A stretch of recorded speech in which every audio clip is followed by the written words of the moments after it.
Ladies and gentlemen, many times I've told a story on the site here about the first pack of baseball cards I ever bought. This was 1972 at the convenience store at my grade school in Nash Creek, New Brunswick. Now, in the first two packs, I got this guy's boyhood pictures of the stars and his in-action card. I had no idea he was traded in the off-season for, of all people, Steve Carlton, and that's been a controversial deal ever since it was put together, because Carlton went on to a Baseball Hall of Fame career, while this guy was a very good pitcher, but never reached the heights of Steve Carlton, even though the numbers bear out he was a great pitcher. So today we're going to be talking about the Wise Man, my nickname, Rick Wise. Now, Richard Charles Weiss, or Wise, born September 13, 1945, is an American former pro baseball player and coach. He played in Major League Baseball as a right-handed pitcher between 64 and 82 for the Phillies, the Cardinals, the Red Sox, where he won the infamous Game 6, the 75 World Series, the Cleveland Indians, and the Padres. The two-time National League All-Star pitched a no-hitter on June 23, 1971, and slugged 2 home runs to support his own effort. Wise was also again the winning pitcher for the Bo Sox in Game 6 of the 75 World Series, considered to be the greatest game ever played. Now, he grew up in Portland, Oregon, and led his Rose City Little League team to the Little League World Series in 1958, making him one of a handful of major leaguers to have played in both the Little League and Major League World Series. He attended Madison High School, which is now Leotis V. McDaniel High School in Portland. Now, Jackson, Michigan was a very, very strong community for baseball, but again, grew up in Oregon later on. Now, he first had his appearance for the Phillies in April 18th, 1964, and had his last Major League Baseball appearance for the Padres, April 10th, 1982. Now, he was 18 years old when he debuted in that 64 season. It was only his second pro year. His first Major League win was in the second game of a doubleheader on June 11th, beating the Mets 8-2. The first game that day was Jim Bunning's perfect game during that again memorable season. Wise was the last of the 1964 Phillies team to be active in the major leagues, pitching 2 innings of relief for the Padres against the Dodgers on April 10, 1982. He spent all of 65 and the early part of 66 with the Phillies' top minor league affiliate, the Arkansas Travelers in 65, and the original San Diego Padres in 66, before making the majors for good. Now, he eventually developed into a solid starter, winning 17 games with a 2.88 ERA for a last-place Phillies team in 71, as well as being named to his first NL All-Star team. The highlight of Wise's Philadelphia career took place that year on June 23rd, when he overcame the flu to no-hit the Reds to again in a 4-0 win at Riverfront. Only a 6th-inning walk by Dave Concepcion denied Wise would have been the second perfect game in Phillies history. He also contributed a pair of homers, a 1-out 2-run shot off Ross Grimsley in the 5th, and leadoff solo dinger off Clay Carroll in the 8th. Wise, Wes Farrell, 1931, Jim Tobin, 44, and Earl Wilson, 62, are the only pitchers to throw a no-hitter and hit a home run in the same game. On August 28 that year against the Giants, Wise also hit 2 home runs. On September 18th against the Cubs, he completed a string of retiring 32 batters in a row, 4 shy of Harvey Haddock's major league record, also driving the winning run in the 12th inning.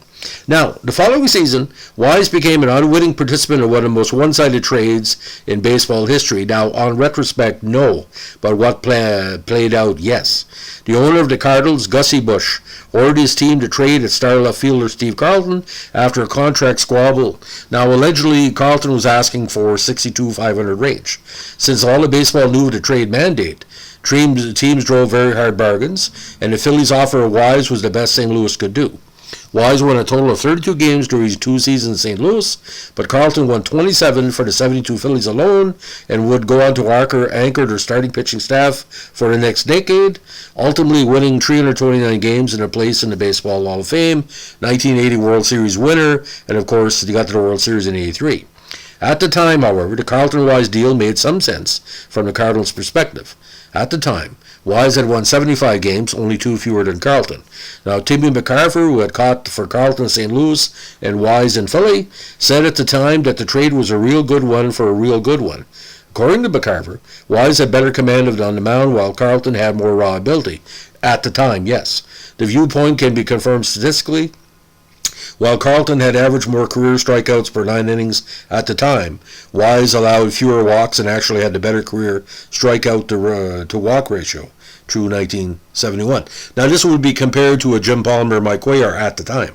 Now on June 13, 1973, Wise, having already pitched one no-hitter against the Reds, Neely Jones, Addy Joss as the only pitchers to no-hit the same team twice.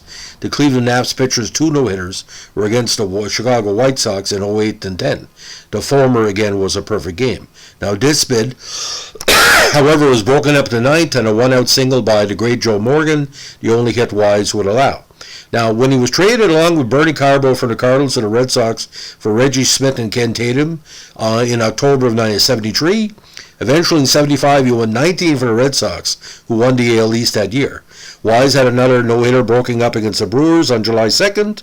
In that contest, the first game of a doubleheader, former Red Sox George Scott homered off Weiss with 2 out in the 9th to break up the no-hitter. Wise would have joined Cy Young and Jim Budding as pitchers who had hurled no-hitters in both leagues, including Nolan Ryan, Hideo Nomo, and Randy Johnson.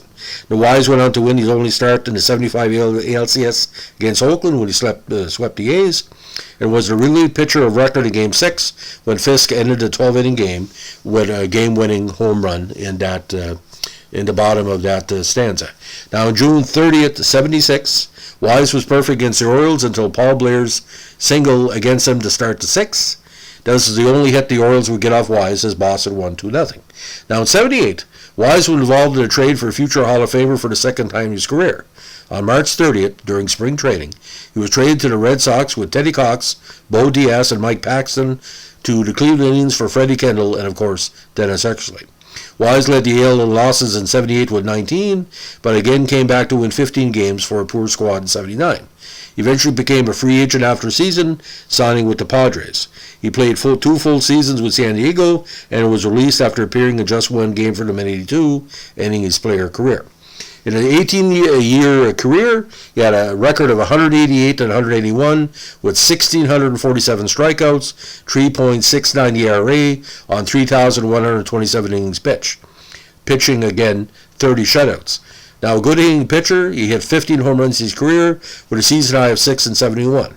He batted 195, 130 for 668, with 60 runs and 66 RBIs. Defensively, in 723 total chances, he committed only 13 errors for a 982 fielding percentage. Now, he was a pitching coach for the 85 and 86 Madison Muskies, who were a single A affiliate of the A's. Wise was also a coach of the 91 New Britain Red Sox squad of the Eastern League. New Britain did finish last 40 games out of first place with a 47-93 record.